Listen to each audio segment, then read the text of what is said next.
What's good, YouTube? And welcome back once again, guys, to Team Dirty Decks. And guys, do we have a dirty deck today?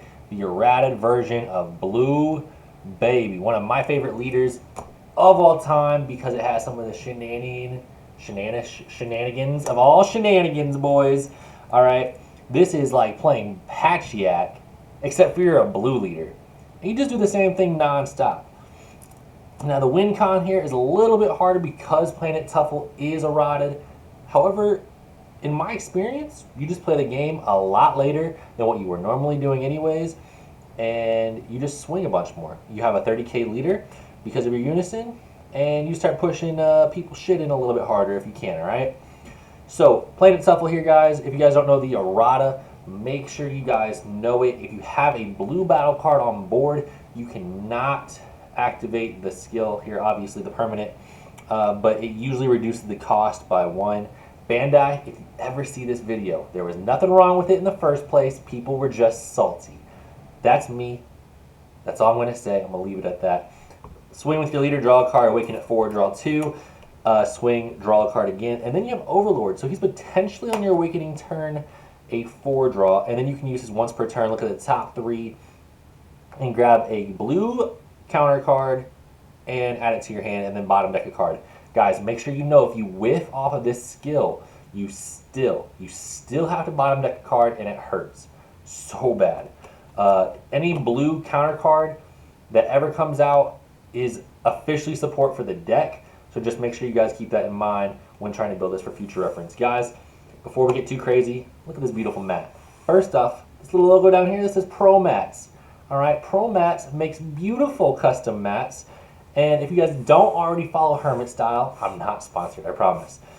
Follow Hermit Style, guys. These guys are what made me addicted to Dragon Ball Super card game. Scan the QR here if you can see it. If not, just look it up in Discord. They also have a YouTube page. They are fantastic. But let's get into the main deck of the core. Guys, first card we have here, Oceanus. This card is another deck of mine. That's why it's in different sleeves. But best floodgate in the entire game right now.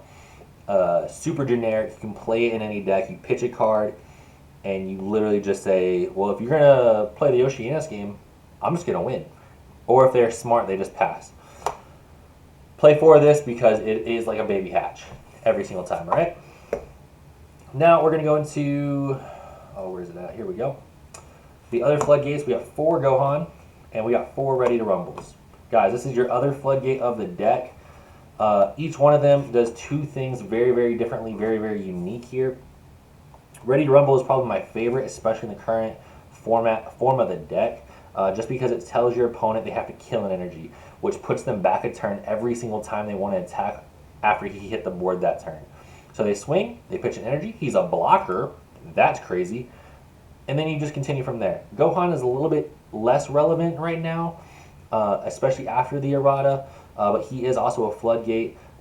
Decks that don't draw a lot will just get hurt seriously by this card, where they have to bottom deck a card from their hand every time they want to swing as well. He does have Ceramic, making him a 25k body. You swing, you overlord off the leader, you're plus in big value here, alright guys? Again, check it out, check your ratios. 4 and 4 for us, work here. 2 Heroic Prospect, guys. This is probably going back to 3 just because of all the Xeno Gogeta running around, because of the newer decks in set 16 coming out.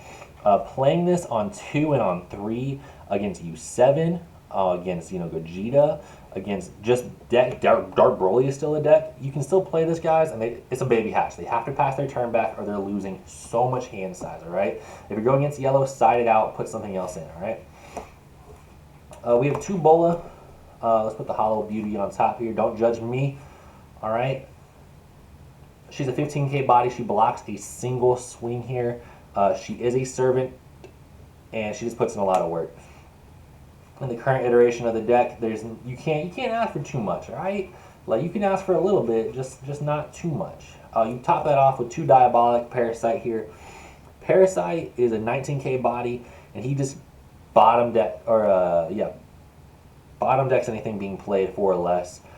He has Overlord on himself, so if you have him and a Bulla, They just combo really, really well together. Again, your idea, once you get to turn 6, this deck is chilling. Guys, you don't have to worry about your Planet Tuffle. It helps when it's there, but once you hit turn 6, like, these are always live regardless. You're always at 6 energy. Once the Boo Unison is established, like, the deck is winning. 2 Piccolo and Gohan. Skills sharpened here, guys. One of my favorite cards of the deck, especially when the deck first came out. Let's flip this guy around for you, just so you guys can see. There we go. Skill sharpen, guys. This is bottom decking anything for an energy cost between 1 and 3. So anytime Gogeta players want to play the, let's see how many True Fighting Spirits I can get on board. You can kill up to 4 of them, all right? Don't let them play that game. You will always side deck the other 2 as well. 2 Draw Apes, nothing more, nothing less. I just want to see extra cards. I want to be on the same hand advantage size as the rest of the format is currently on. If not, I'm higher, all right? And he's easy, put your leader to 20k on the backside. Nothing crazy at all. 1 Kale. Kale blows up shit. Get to 7, play her, clear that board, tell your opponent just to holler back at you later, alright?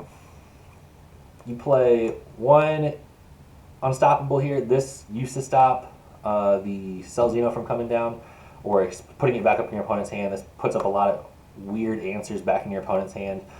And it ignores barrier. So just play it because it works. 1 Max Power. Max Power is disgusting. Everybody should be playing it in every deck. 1 Baby Hatch. Guys, SCR, best SCR in the game. For blue at least right now. Guys, this and Oceanus, that's 5 SCRs you guys play. And then if you have Ready Rumble, that's 9. And your opponent is just passing every time. We play Super Combo lineup. We got Zeno at 3 of, and the 1 Vegeta here. I don't like to get stuck with unisons in my hand. I don't like to not be able to combo off cards. I like to be able to pick up energy, though, on my opponent's turn when they think I'm tapped down, and I'm actually not. This is the ratios I'm going to stick with right now for the build. If the deck ever gets unerrata, I'm going back to 4 Zeno. Too easy. 4D Magic. There's only 3 right there, but there's 4 in the deck. Just the other one is in another deck right now. And then 4 Big Bang. It's like having 8D Magic at all times, except for Big Bang says you draw a card. This is actually the problem child of the deck, especially early turns, especially when KV was the big deck around, like Dimension Magic, Revenge Big Bang, and a Floodgate. I was always winning that matchup. Like, this card says draw a card and untap 2. I'm free. Like, this whole deck is free. Let's go with God Sealing Techniques to top off our Unison. We're only at 3 here. You can side the 4th. Unison lineup, we got 2 Boos. I'm probably going to go to 3 and 3 here, guys, on top of the baby Unison here. They both say draw a card, right? In this game, the way we're playing the game right now, almost every card in your deck needs to say draw a card or be able to provide you resources to just match that of your opponent. The -5 here is disgusting late game when you're pushing in for that last damage. You can pair that with the 2 gold and Avenger you got here. Make your leader 30k, counter anything coming down. You're winning the Boo Unison. He just puts in work like he's supposed to. Just bottom decking, being a blocker. And I think at 3 and 3, we're chilling like ice cream. 3 beans.